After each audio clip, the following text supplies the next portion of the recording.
ఎన్నో ఆధ్యాత్మిక కార్యక్రమాలు మన ఛానల్లో ప్రసారం అవుతూనే ఉంటాయి. మీ నుంచి కూడా అశేష స్పందన లభిస్తుంది. అందుకు ముందుగా మీ అందరికీ కృతజ్ఞతలు. ఇక ఉపనిషత్తులకు సంబంధించి చాలామంది, చాలా ప్రముఖులు మాట్లాడుతూ ఉంటారు. రకరకాల ఎగ్జాంపుల్స్‌తో చెప్తూ ఉంటారు. కానీ మనకి అర్థమయ్యే భాషలో ఉపనిషత్తులకు సంబంధించి ఒక పరిశోధన చేసి, ఎన్నో పుస్తకాలు రాసి ఆహ్, చాలా అంటే చాలా శ్రమ పడుతున్నారు ఈ వయసులో కూడా అని చెప్పొచ్చు. 60 పదుల వయసులో కూడా చాలా చక్కటి ప్రయత్నం చేస్తూ ఉన్నారు మసన్ చెన్నప్ప గారు. మనందరికీ సుపరిచితులు. ఆచార్య మసన్ చెన్నప్ప గారితో మాండూక్యోపనిషత్తుకు సంబంధించి ఈరోజు మాట్లాడబోతున్నాను. ప్రతి వీడియోని ఫస్ట్ నుంచి లాస్ట్ వరకు వాచ్ చేయండి. మీకేదైనా డౌట్స్ ఉంటే కామెంట్ బాక్స్‌లో తెలియజేయండి. లేదా గురువుగారిని మీరు కలవాలి అనుకుంటే స్క్రీన్ మీద కనపడే నంబర్‌కి కాల్ చేయొచ్చు. నమస్కారం అండి. గురువుగారు చాలా చక్కగా ఉపనిషత్తులకు సంబంధించి సమాధానాలు చెప్తూ ఉన్నారు. అయితే ఇక ఈ ప్రశ్న ఏమిటి అంటే, ఈ వ్యాపక బ్రహ్మం అనేది అసలు ఎన్ని పాదాలుగా విభజించబడింది? ఆ పాదాలేవి? దానికి సంబంధించి చెప్పండి. చాలా ఉత్తమోత్తమైనటువంటి ప్రశ్న. ఎందుకంటే చాలామంది ఈ పరమాత్మలో విభాగాలున్నాయా? హ్మ్. నిజానికి పరమాత్మలు ఎంతమంది? కదా! ఈ పరమాత్మనే జీవాత్మనా? అని వాళ్ళు సందేహిస్తూ ఉంటారు. కానీ పరమాత్మలో విభాగాలు లేవు.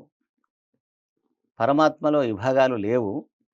కానీ ఇక్కడ పరమాత్మ యొక్క తత్వాన్ని తెలుసుకోవడానికి వాళ్ళు ఈ వ్యాపక బ్రహ్మను వారు 4 పాదాలుగా విభజించారు. హ్మ్. అది. ముఖ్యంగా దాన్ని ఏ ఆధారంగా వాళ్ళు తెలియజేశారు అంటే, మనకు ఈ 4 పాదాలు అంటే భగవంతునిలో ఉన్నటువంటి 4 పాదాలు ఏంటివి అంటే, ఒకటి జాగ్రత్త అవస్థ, హ్మ్. 2 స్వప్నావస్థ, హ్మ్. 3 నిద్రావస్థ, హ్మ్. 4 తురీయావస్థ. ఓహ్! తురీయావస్థ అంటే సమాధ్యవస్థానం. హ్మ్. హ్మ్. ఇవి 4 పాదాలు హ్మ్. భగవంతునిలో ఉన్నాయి అని చెప్తున్నారిక్కడ. రైట్. హ్మ్.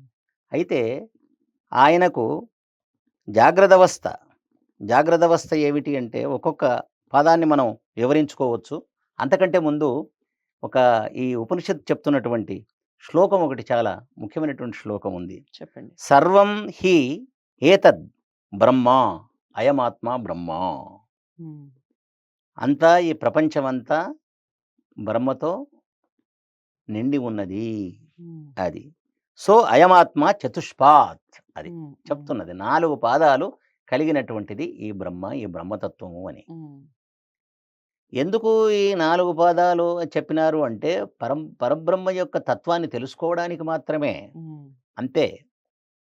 ఇప్పుడు మనకు పురుష సూక్తాన్ని ఒకసారి గ్రహించినప్పుడు హ్మ్. అందులో సహస్ర శీర్ష పురుషః హ్మ్. సహస్రాక్ష సహస్రపాత్ సభూమిం సర్వత స్పృత్వా అత్యతిష్ఠత్ దశాంగులం అనే ఒక హ్మ్. మంత్రం కనిపిస్తూ ఉంది. ఇక్కడ పరమాత్మ ఈ మానవ రూపంలో ఉన్నాడని చెప్పడానికా ఈ ఉన్నది ఈ మంత్రం? హ్మ్. హ్మ్. ఏమి? భగవంతుని యొక్క ముఖం నుంచి బ్రాహ్మణులు, భుజాల నుంచి క్షత్రియులు, తొడల అవును. నుంచి వైశ్యులు, హ్మ్. పాదాల నుంచి శూద్రులు పుట్టారని చెప్పడానికా ఉన్నది ఈ మంత్రం? హ్మ్. కాదు.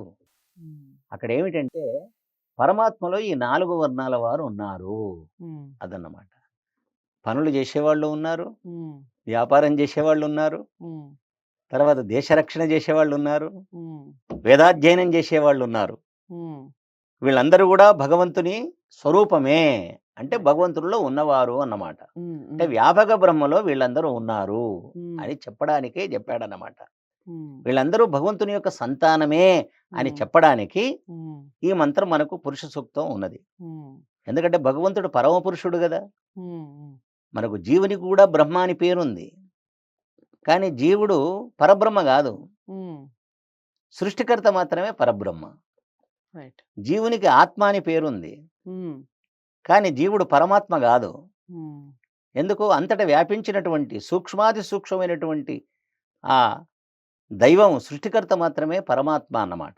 హ్మ్. కాబట్టి ఆ విధంగా మనము పరమాత్మ తత్వాన్ని గ్రహించాలె. హ్మ్. కాబట్టి వ్యాపక బ్రహ్మ ఏదైతే ఉన్నదో ఆయనకు 4 పాదాలు చెప్పబడి ఉన్నాయి.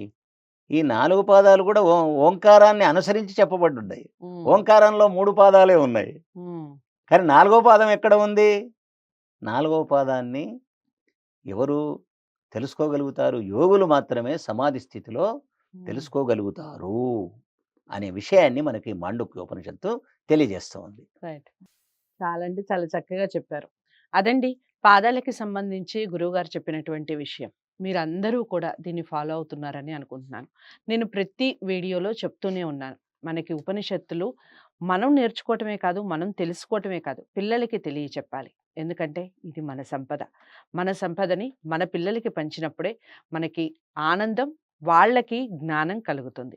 ఏమంటారు? మరి ఈ మాట ఏకీభవిస్తే తప్పకుండా వీడియోని లైక్ చేసి అందరికీ షేర్ చేసే ప్రయత్నం చేయండి. ఛానల్‌ని సబ్స్క్రైబ్ చేసుకోండి.